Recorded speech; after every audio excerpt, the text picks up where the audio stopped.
we talked about the Internet Gateway. That's at the VPC level, and the fact that a public subnet has a route to it, which is what makes it public and it's accessible to and from the internet. The private subnet doesn't have that route, and you can't get to and from the internet. But what if you need to get to the internet for something, maybe to do updates or patching or download files or ingredients for your the people that work for you?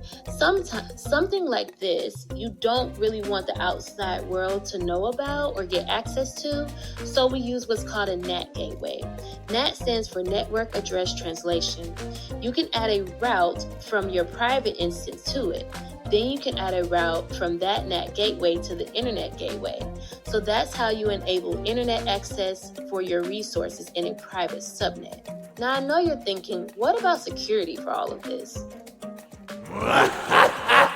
Of course, Kenna's Gnosis evil twin will want to spoil the party, so let's talk a little bit about security. We have network ACLs, or access control lists, and security groups.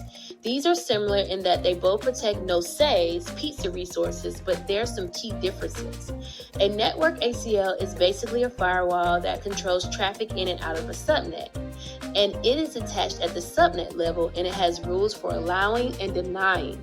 And those rules can only be used for IP addresses. So it can deny an IP address from a known attacker. Then we have security groups. This is a firewall that controls traffic in and out of the EC2 instance.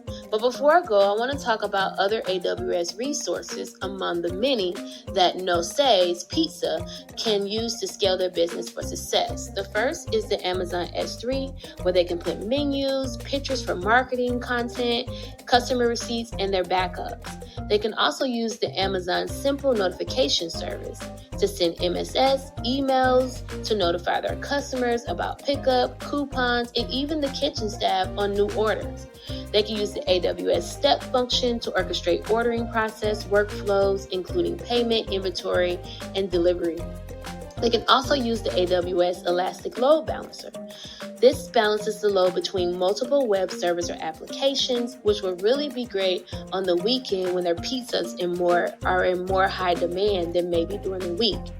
With this great info and their newfound friend, they can scale and protect their business on demand based off of their needs.